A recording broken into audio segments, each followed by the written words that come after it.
आज जिस पर्सनालिटी की हम बात करेंगे, इन्होंने अपने करियर की शुरुआत की ईयर 94 में, लेकिन मैजिक चला 2018 में।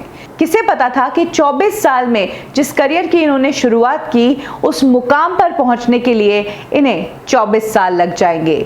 इन्होंने फिल्मों में तो काम किया, लेकिन पहचान मिली डिजिटल की दुनिया से, और वहां पर जैसे ही सुपरस्टार बने तो फिर फिल्मों को इनकी अहमियत समझ आई। ये कभी कभी स्क्रीन पर टैग कॉन्वर्सेशन करते नजर आते हैं, कभी बच्चों पर नजर रखे नजर आते हैं, और कभी बच्चों की नजर चूकने का इंतजार करते हैं, जैसे कि बधाई हो में किया था। आप समझ ही गए होंगे मैं किसकी बात कर रही हूं। जी हाँ, ब्रिलियंट एक्टर गजराज राव की। गजराज राव की लाइफ से जुड़ी वो बातें मैं आपको बताऊंगी जो आपने शायद ही सुनी होंगी। कब गजराज राव को फेल होना पड़ा, जिसका रिग्रेट उन्हें आज तक है। क्यों गजराज राव, जो कि 94 में ही डेब्यू कर चुके थे, उन्हें एक टाइम पर इस इंडस्ट्री को ना चाहते हुए भी छोड़ना पड़ा, और कैसे 24 सालों तक स्ट्रगल करने के बाद 45 की उम्र में मिली सक्सेस।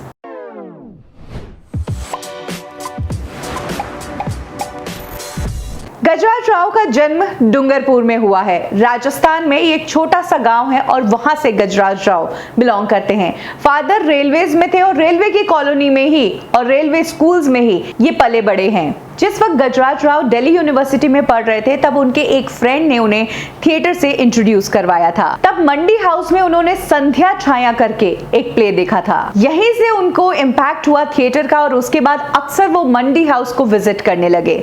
इसके बाद गजराज राव ने एक थिएटर ग्रुप भी ज्वाइन किया। दिल्ली का काफी पॉपुलर थिएटर ग्रुप है एक्ट वन थिएटर ग्रुप, और वहां पर उनके साथ थे आशीष विद्यार्थी और मनोज बाजपेयी। उन्होंने एक थिएटर ग्रुप के साथ काम भी किया, और इसी दौरान उन्होंने डिसाइड किया कि अपनी एक्टिंग को परफेक्ट और शेप अप करने के लिए वो एनएसडी ज्वाइन करेंगे। गजराज राव ने एनएसडी के एंट्रेंस के सारे एग्जाम्स क्लियर कर लिए थे, लेकिन सिर्फ इंटरव्यू में एक गलती हो गई। जब उनसे क्लासिक ड्रामा के बारे में पूछा गया तो उन्होंने कहा कि इस क्लासिक ड्रामा की कोई वैल्यू नहीं है, आगे चलकर इन क्लासिक प्लेस को कोई नहीं देखने वाला है। इस नेगेटिव आंसर के कारण गजराज राव इंटरव्यू वाला राउंड क्लियर नहीं कर पाए और वो एनएसडी में सेलेक्ट ही नहीं हो पाए। इसका रिग्रेट उन्हें आज भी है। हालांकि बिना एनएसडी ही गजराज राव एक बेहतरीन कलाकार है, लेकिन हाँ, जो एनएसडी वाली बात होती है कि एनएसडी से जो आते हैं उनका एक अलग ही ओहदा होता है, उस चीज का उन्हें खामियाजा भुगतना पड़ा। अच्छे एक्टर हैं वो, ये बताने के लिए 24 सालों तक स्ट्रगल करना पड़ा। 24 साल तक कैसे, चलिए मैं आपको बताती हूँ। थिएटर ज्वाइन करने के बाद गजराज राव ने कुछ टाइम तो प्लेज ही किए, और उसके बाद वो बॉलीवुड इंडस्ट्री में आ गए काम के लिए। तिग्मांशु धूलिया को गजराज राव जानते थे, और तब तिग्मांशु धूलिया ने ही गजराज राव की मुलाकात करवाई शेखर कपूर से, जो उस टाइम फिल्म बैंडिट क्वीन बना रहे थे, और कुछ इस तरह गजराज राव को बैंडिट क्वीन में एक छोटा सा रोल मिला। बैंडिट क्वीन में इतने सारे नाम जुड़े हुए थे, शेखर कपूर, सीमा बिस्वास, कि गजराज राव के छोटे किरदार पर किसी की नजर ही नहीं गई। और वो एनएसडी वाली बात नहीं थी, उनके ऊपर कोई ठप्पा नहीं था कि ये बंदा यहाँ से है कि उन पर ध्यान जाता। हालांकि एक बेहतरीन फिल्म का वो हिस्सा थे, किरदार भले ही अच्छा किया होगा, लेकिन नोटिस दूसरे लोग हो गए, इन्हें किसी ने नोटिस ही नहीं किया। दिल से, अक्स, दिल है तुम्हारा, ये सभी वो फिल्में हैं जिसमें गजराज राव ने छोटे मोटे किरदार निभाए हैं, लेकिन नोटिस कभी भी नहीं हुए। एक टाइम ऐसा आ गया था जब गजराज राव ऑडिशंस देने जाते थे, घंटों इंतजार करना पड़ता था, लेकिन काम मिलेगा इसकी कोई गारंटी नहीं थी। धीरे धीरे जिंदगी हावी होने लगी, जरूरतें बढ़ने लगी, और पैसा तो कमाना ही था। एक्टिंग का करियर तो बहुत धीरे धीरे आगे बढ़ रहा था। फिल्मों में काम मिल नहीं रहा था, थिएटर में काम मिल रहा था, लेकिन पैसा नहीं मिल रहा था, तो सर्वाइवल के लिए और जॉब्स करनी पड़ी। कुछ टाइम तक गजराज राव नवभारत टाइम्स में राइटर का काम करते थे, दैनिक हिंदुस्तान में भी काम किया। इसके बाद गारमेंट इंडस्ट्री में भी काम आजमाने की कोशिश की। इसी दौरान गजराज राव की मुलाकात हुई टेलीविजन प्रोड्यूसर सिद्धार्थ बासु से, और गजराज राव ने तब सिद्धार्थ बासु से कुछ काम मांगा। उस वक्त सिद्धार्थ बासु के पास ज्यादा कुछ काम नहीं था, लेकिन उसके बावजूद उन्होंने गजराज राव को एक काम दिया। ये काम था कि उनका जो टेलीविजन शो था, उससे पहले ऑडियंस को वार्म अप करने का काम।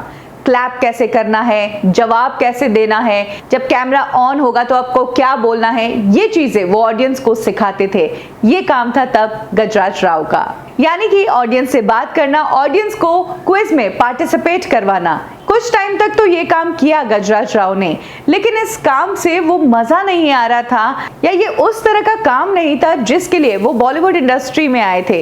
यही कारण था कि इसके बाद गजराज राव ने एड फिल्म एजेंसी ज्वाइन कर ली। इसी दौरान उन्होंने प्रदीप सरकार के साथ काफी टाइम काम किया। उनके एड्स पर उन्हें असिस्ट करते थे, कास्टिंग का काम करते थे, और जब कोई एक्टर सूट नहीं होता था तो उसके रोल में गजराज राव खुद कूद जाते थे।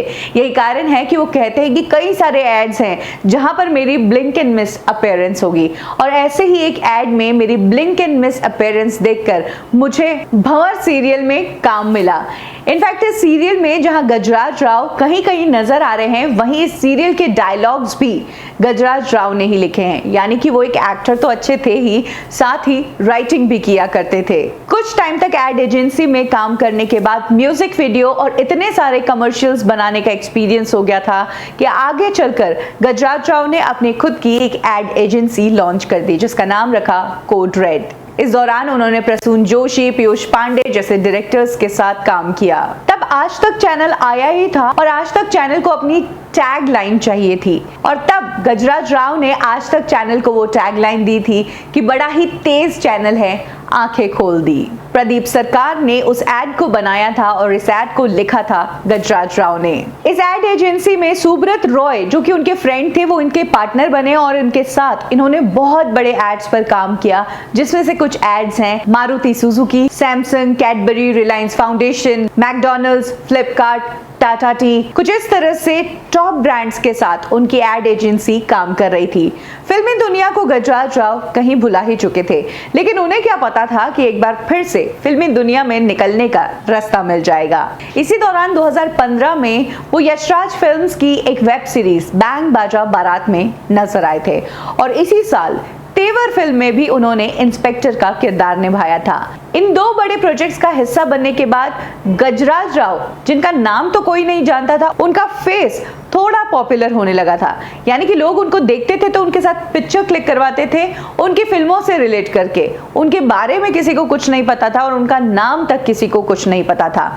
इसी दौरान गजराज राव की एक बार मीटिंग हुई टीवीएफ की निधि भिष्ट से, जिसने टीवीएफ के काफी वेब सीरीज में काम किया है, और निधि से ही बातचीत के दौरान टेक कॉन्वर्सेशन का आइडिया आया, और तब जाकर गजराज राव बन गए डिजिटल के बेस्ट और स्मार्ट फादर, जो अपने यंग बच्चों से कनेक्ट होने के लिए और अपने आप को मॉडर्न बताने के लिए फेसबुक, ट्विटर, इंस्टाग्राम जैसी ऐप सीखते हैं, और उनको ऑपरेट कैसे करते हैं वो बार बार अपने बच्चों को कॉल करके पूछते हैं। इतना ही नहीं, कई बार गलत पोस्ट भी कर देते हैं। ये जो डिजिटल का सफर उनके लिए शुरू हुआ, ये इतना लकी रहा कि जो गजराज राव 94 में ऑडियंस के बीच, बॉलीवुड इंडस्ट्री के बीच अपनी जगह बनाना चाहते थे, वो गजराज राव आज यंग जनरेशन, अपकमिंग जनरेशन जो हमारे देश का फ्यूचर होने वाली है, उसके बीच बहुत ज्यादा पॉपुलर हो रहे थे।